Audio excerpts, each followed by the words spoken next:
Chers amis, bonjour.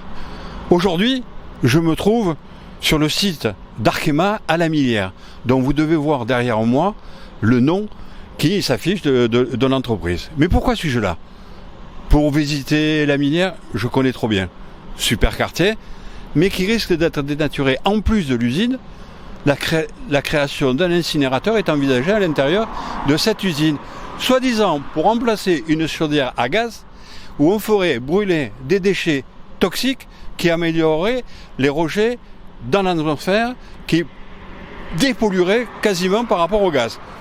On va voir que tout cela n'est que de la manipulation. Mais je ne suis pas là que pour vous parler. Je suis accompagné aujourd'hui par Madame Myriam Janin, qui est la présidente de l'association qui se bat avec la population contre l'installation de cet incinérateur. Comment avez-vous perçu le fait qu'un jour, on est venu vous voir en disant mais ils vont créer un incinérateur? Vous êtes tombé de la chaise?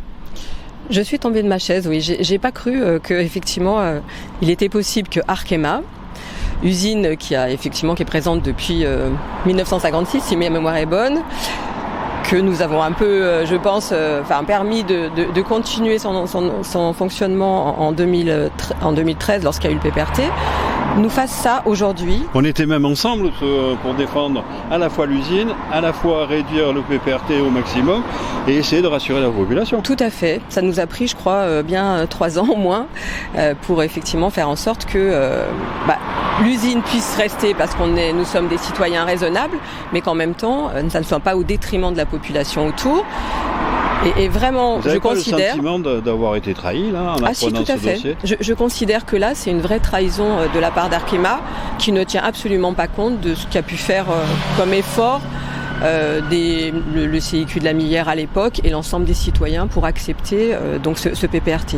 Donc aujourd'hui, nous installer une chaufferie incinérateur dans un site Céveso O+, c'est complètement incohérent, impossible d'après le PPRT puisqu'aucune construction n'est possible dans les 450 mètres. Donc nous ne comprenons pas et nous nous battrons contre. Et la population ne l'accepte pas davantage. La population ne l'accepte pas. Mais bien sûr. Mais là, je vais me tourner vers Bernard Donadio, qui lui, dans l'association, est celui qui est le spécialiste, qui est l'expert, qui connaît un peu ce qui se dégage dans l'atmosphère, ce qu'on compte faire, qui résume bien sa pensée, d'ailleurs, avec le panneau que vous voyez là. Effectivement, c'est par la force des choses qu'on s'est mis à creuser sur les dégâts que va pouvoir occasionner un incinérateur, parce qu'on a beau l'appeler chaudière, ça reste quand même un incinérateur. Bien sûr. Et le nouveau combustible, ça reste des déchets. Et donc ça rejette dans l'atmosphère que de l'air pur. Ça rejette dans l'atmosphère bon nombre de polluants qui n'existaient pas avec la combustion du gaz. Comme les dioxines et les furanes, par exemple. Comme les dioxines et les furanes, comme des quantités de dioxyde d'azote, comme beaucoup de COV. Voilà. Alors, les normes seront respectées, soi-disant. Attends, on n'en sait rien. On n'en sait rien parce qu'on n'a pas vu le cahier des charges de l'appel d'offres. Il y aura un appel d'offres? Non, pas d'appel d'offres. Il y aura une étude environnementale. Mais il faut donc avec celui qui va construire et qui va gérer ça, va gérer de gré à gré avec Arkema. Allez, on ne se pose pas la question de savoir comment ça va se passer, ça ne nous intéresse pas. Par contre, ce qui nous intéresse, c'est qu'aujourd'hui la population se mobilise, mais on n'entend pas les élus, Madame la Présidente. Alors c'est un peu faux et je crois que vous-même, Monsieur Assante, vous faisiez partie des élus qui sont venus à notre conférence de presse donc début janvier. Donc il y a un certain nombre d'élus effectivement qui se mobilisent.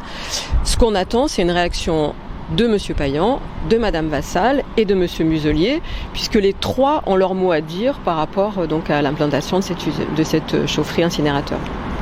Et vous continuez, Bernard, à vous renseigner auprès de ce qui se passe en France et vous vous rendez bien compte qu'en milieu de la population, comme on le voit ici, on est quasiment dans le centre-ville, ça se fait pas.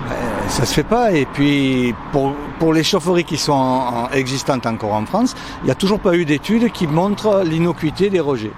Et c'est ce qu'on réclame à corps et à cri. Et oui, puisque ça a une incidence directement sur la santé. Voilà, nous avons fait rapidement le tour de la question. Je voudrais insister sur un point. Aujourd'hui, nous n'avons pas besoin d'avoir des élus Ponce Pilate qui se lavent les mains et qui ne donnent jamais de réponse.